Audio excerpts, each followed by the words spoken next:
Hello les amis, j'espère que vous allez bien. Alors aujourd'hui c'est un essai un peu particulier. Comme vous voyez, je suis chez Ford, mais c'est pour vraiment tester un véhicule extraordinaire. C'est parti.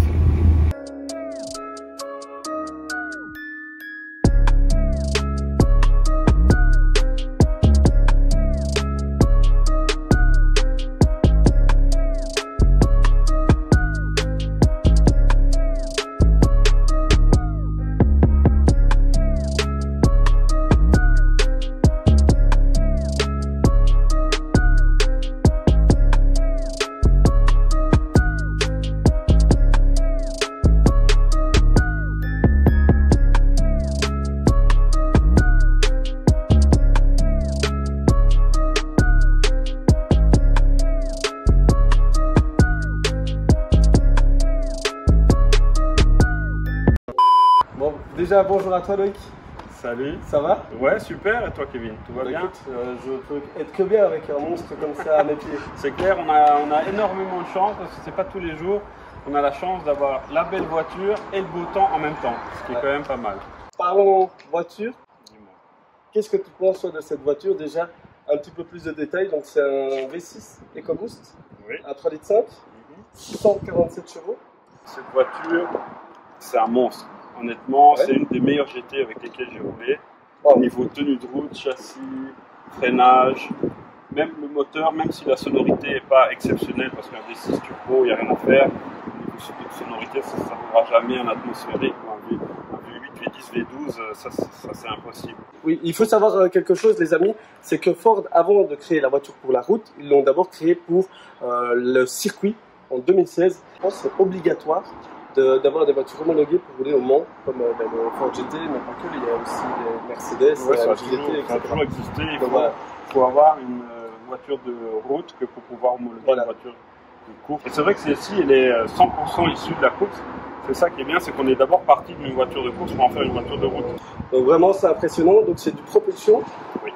Propulsion, donc à mon avis ça tient quand même, ou ça chasse oui, non, c'est assez bestial. Bon, sur le sec, il n'y a vraiment pas de problème. Ouais. Bon, c'est comme tout, hein, rouler normalement, tout le monde sait le faire. Après, aller chercher la limite, bon, ça c'est autre chose. Mais bon, si on débranche pas les aides à la conduite, il n'y a vraiment aucun problème. L'électronique gère pour toi. Et c'est vrai que quand il fait un peu gras ou humide, même avec l'électronique, il faut rester humble avec ce genre de voiture. C'est vrai que 650 chevaux sur les roues arrière, surtout que c'est quand même une suspension assez rigide, un système à air, donc cette voiture quand on roule doucement est ultra confortable parce que la suspension est très souple et au fur et à mesure qu'on prend la vitesse, elle se durcit. Donc, ce qui est pas mal parce que dans une voiture ultra sportive comme celle-ci, la plupart sont vraiment un peu désagréables et très très dures de suspension, et ici c'est pas le cas. Bon, après avoir déjà discuté un petit peu avec Loïc, maintenant on va faire le tour de la voiture parce qu'il y a beaucoup de choses à dire, donc c'est parti. Déjà, ces feux arrière, ils sont assez particuliers. Ouais, déjà au niveau design, ils sont super sympas parce que quand ils s'allument, ils ont déjà un look vraiment particulier, et en plus c'est vraiment unique. Donc cette voiture avec cette arche pour faire en sorte d'avoir un appui, on passe en dessous. Cet effet d'aile d'avion à l'envers fait en sorte de plaquer la voiture au sol à haute vitesse. L'air passe dans les ailes et sort par les feux arrière. C'est incroyable, je crois qu'on n'a jamais vu ça vraiment dans l'automobile. Après, il y a aussi cet aileron qui se lève, qui est assez impressionnant. Est-ce qu'il sert aussi d'aérofrein quand tu freines, ou il reste? Oui, bien sûr. Au niveau de la puissance de freinage, c'est sûr qu'avec cet aileron qui se met à la verticale, on a une stabilité et ça permet aussi de ralentir la voiture énormément. Bon, ça y est, on est parti. Regardez-moi ça. Elle est magnifique, hein. Avec l'aileron sorti comme ça, je la trouve encore plus agressive. On voit qu'elle est collée au sol. Ouais, elle est vraiment super. C'est parti, je rentre de la Ford GT. Alors c'est vrai que pour rentrer, c'est quand même pas si évident que ça. On voit, c'est assez escarpé. On va rentrer doucement. Voilà, je suis dans la Ford GT. Et là, j'ai cette impression d'être dans une voiture de course. Clairement, c'est waouh, c'est incroyable. Regardez les amis, juste pour tirer la porte, la poignée qui est super design, c'est super joli. Hop. Voilà, la porte est fermée, on voit du carbone partout, c'est superbe. Vraiment, on voit l'architecture. Et ici, on voit l'arche qui est à l'arrière, hein. C'est vraiment magnifique.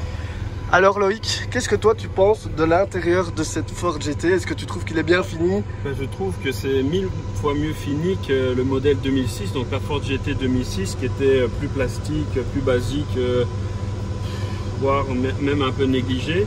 Ici ils ont quand même bien travaillé, on regarde, c'est quand même du matériau noble, tout est en carbone, tableau de bord carbone, recouvert d'Alcantara. Enfin, honnêtement ils ont fait du beau boulot. C'est très simple, c'est très basique, mais au moins on a tout. Et ce qui est pas mal aussi, c'est que tout est au volant. Donc on peut tout faire au volant. C'est vrai que le volant il est très impressionnant. Voilà, on dirait presque un volant d'avion, c'est ça. On a tous les modes, donc sport, wet, track, on peut tout changer là.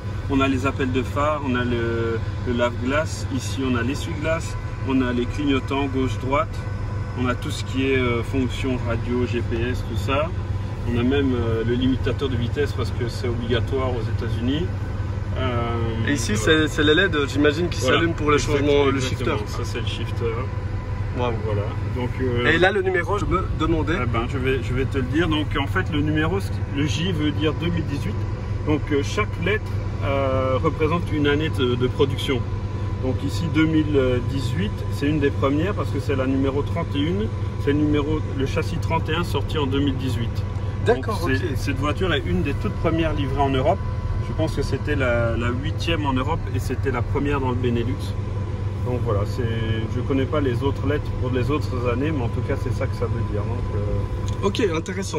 Franchement l'intérieur il est très très joli et on n'a pas parfois, quand des marques font des voitures de sport comme un peu Nissan avec la GT-R, parfois on retrouve un peu des plastiques pas très jolis, etc. Ici ça reste une Ford, mais on voit qu'ils ont quand même super bien travaillé l'intérieur. Exactement, ils ont fait un gros effort parce que bon, les Américains c'est pas leur spécialité de faire des voitures aussi bien fini que les Allemands, mais ici ils ont quand même fait un gros effort sur le design, sur les qualités des matériaux, tout ça.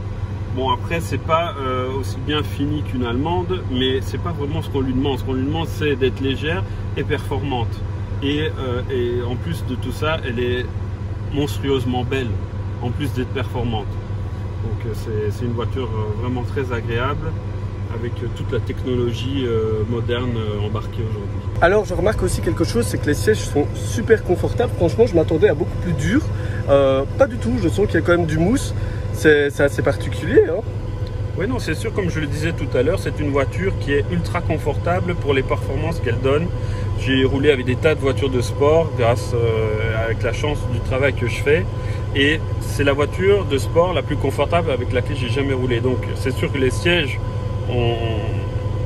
c'est une des raisons. Mais la plus grande raison, c'est ces suspensions à air qui font en sorte d'avoir ce plaisir et ce confort. Bon, ben voilà. Donc j'ai hâte maintenant de prendre la route. T'as pas trop peur? Ben, c'est la première fois que je confie ma voiture.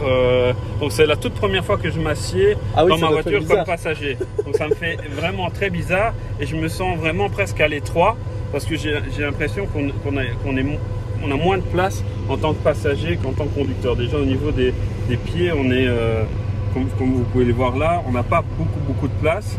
Donc, je ne suis pas un petit gabarit, mais je ne suis pas non plus hors norme. Mais je veux dire, je me sens un petit peu à l'étroit. On est un peu à l'étroit, j'ai l'impression que c'est fort étroit, on est quasi un contre l'autre alors que c'est pas très large. Les sièges se touchent presque. Ouais. Et ça c'est parce que l'habitacle est tout petit du fait que ces arches prennent énormément de place sur le côté. Donc en fait l'habitacle est assez large au début puis après se rétrécit. Ce qui fait qu'on n'a pas énormément de place au niveau des sièges, on se touche presque au niveau des épaules. Mais c'est uniquement pour pouvoir garder ce design et cet aérodynamisme qui fait que cette voiture est aussi performante. Et je remarque aussi quelque chose, c'est que le plafond, il ne faut pas être trop grand. Hein. Je fais 1m78 les amis, je touche quasi. Si vous faites 1m90, je crois qu'on ne rentre pas. Hein. Ouais, moi ici je fais 1m82, ben, il me reste encore 5-6 cm. Donc je veux dire au-dessus d'un mètre 95, c'est pas une voiture pour vous, hein. Ça c'est certain. Bon ben voilà, donc désolé GMK. Bon, on est bientôt parti. Il y a une chose que je veux faire, c'est régler le siège de la voiture, mais je n'y arrive pas. Pourquoi Loïc? Tout simplement parce que le siège est fixe et n'est pas réglable. Okay. C'est un peu comme la Ferrari. En fait, il y a une petite tirette sur le côté. Ici, c'est ça. Voilà, tu tires dessus et tu peux régler le pédalier. Donc, comme une voiture de course, tu l'avances et tu le recules. Alors, je n'ose pas trop tirer. Tu tires, mais c'est avec ton pied en fait que tu dois. Attends, donc je vais appuyer sur le frein? Non, tu tires sur la manette et normalement ça doit revenir vers toi. C'est électrique ou non? Non, c'est manuel. One eternity later. Bon, voilà, on a réussi à le régler, mais j'avoue que c'est pas évident. Surtout que c'est la première fois que je fais ça. Donc, bon, il faut prendre l'habitude de régler en fait les pédales, vraiment pour que les pédales viennent vers vous et pas le siège. Donc c'est quelque chose à prendre en main quand même, mais bon. T'es prêt, Loïc? On est prêt. Allez, c'est parti. On va d'abord s'attacher, la sécurité avant tout. N'oubliez pas, les amis, qu'on fait les tests sur route ouverte, donc on fait très attention aux limitations de vitesse et à la sécurité routière. Je te mets dans des conditions excellentes. Hein. Ah oui, là je suis coincé. On ne peut pas plus coincer parce que sinon on ne te voit pas dans l'écran. Ben voilà, les premiers tours de roue en Ford GT. Alors j'avoue que j'ai une appréhension quand même assez forte, hein, vu que c'est la première fois que je roule avec cette voiture. Alors j'ai l'impression déjà, juste à toucher comme ça, que l'accélérateur est assez sensible. Je sais pas si c'est le cas. Bah oui, c'est sûr que c'est une vraie voiture de sport, une vraie voiture de course. Donc il faut toucher la pédale d'accélérateur comme avec un neuf. Et si on est trop brusque, la voiture va pas aimer, ça c'est certain. J'adore aussi quelque chose, c'est le volant tout en Alcantara. Au toucher, ça fait vraiment racing et ça c'est vrai que c'est super agréable aussi. Il y a un lift pour... Oui, tout à fait. Alors ça doit être ici. Hop, j'appuie. Et voilà. Ah, et là ça monte d'un coup. Hein. C'est vrai que là on sent de nouveau que c'est avec de l'air. Alors on va faire attention. C'est parti, on va démarrer doucement, hein, évidemment. De toute façon, voilà, elle va descendre toute seule. Waouh, ah ouais, c'est assez brutal quand j'ai vu... Là, c'est l'aileron qui vient de s'enlever. Alors, je vois qu'il y a encore le dessin sur le tableau de bord, le compteur. Donc là, elle n'est pas encore descendue. Il y a juste l'aileron. Exactement. Il y a juste l'aileron qui est descendu. Maintenant, elle va descendre. À partir d'une certaine vitesse, elle va descendre automatiquement. Donc, c'est 50, donc on peut avancer un petit peu. Waouh, le changement de vitesse. Non, ça c'est le lift. Ah d'accord, ok, j'allais dire, waouh, j'ai changé en même temps. Ah oui, non, c'est le bruit qu'on a entendu, elle est descendue. Ah d'accord, ok, parce que j'ai vraiment entendu un gros clac. Je me suis dit, waouh, c'est pire qu'une Aventador. C'est clair et net, les amis, il n'y a pas beaucoup de visibilité, hein. C'est assez difficile, c'est assez large, on voit pas beaucoup derrière. Devant, on a une visibilité, mais le pare-brise est assez petit quand même, hein, franchement. Bon, voilà, après c'est comme une voiture de course, donc c'est logique. Voilà, il faut faire avec, mais c'est sûr que le pare-brise est énorme, mais il est tout en profondeur et pas en hauteur. Les amis, première accélération en Ford GT, c'est parti.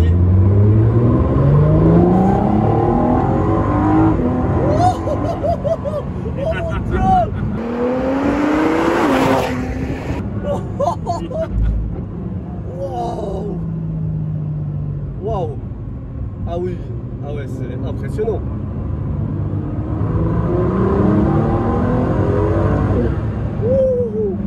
Ah les amis, c'est incroyable. De nouveau, j'ai plus les mots. On sent que c'est brut. Franchement, c'est impressionnant, Loïc. Encore merci parce que c'est waouh. À la reprise.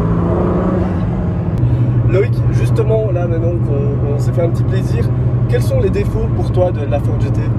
La voiture en elle-même n'a pas vraiment de défaut. Bon, la seule chose qu'on puisse lui reprocher, c'est que comme c'est une voiture qui a été fabriquée en petite série et qui n'a pas été fabriquée par Ford, qui a été fabriquée par le team de course qui a créé la voiture, donc un team canadien dont je ne me souviens plus du nom, mais en tout cas cette voiture est fabriquée au Canada.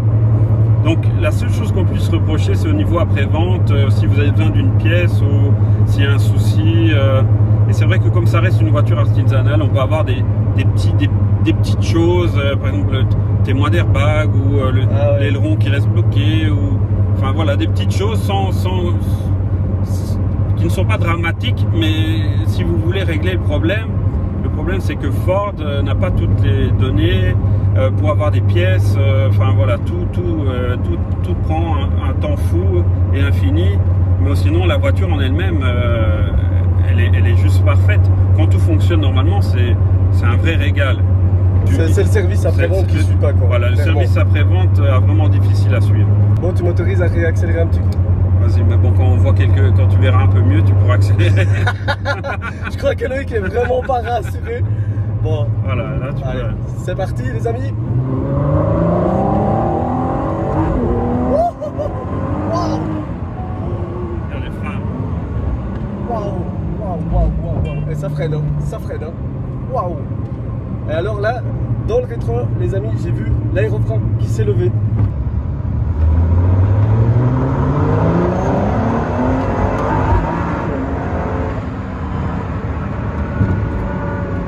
Bon les amis, l'essai va toucher à sa fin. J'avoue que j'ai voulu vraiment profiter au maximum aussi et donc du coup, j'ai pas filmé énormément à l'intérieur, mais je peux vous dire juste quelque chose, c'est que c'est un monstre. Le bruit est très particulier, on entend très fort les turbos, ça siffle fort. C'est aussi brut de décoffrage, on entend tous les bruits de la route. Évidemment, on sent que c'est assez dur.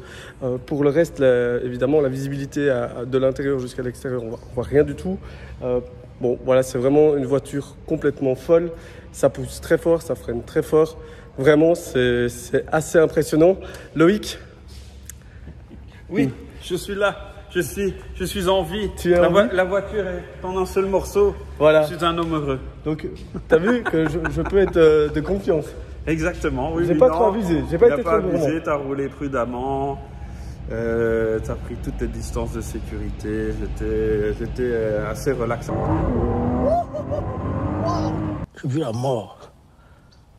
C'est à l'intérieur, donc sans aucun problème. En tout cas, merci à vous d'avoir regardé la vidéo, tout simplement jusqu'ici. Merci évidemment à Loïc qui a un superbe garage. Avec il plaisir. faut se le dire, hein, il a un superbe garage à Bruxelles. Donc voilà, n'hésitez pas à passer lui dire bonjour aussi.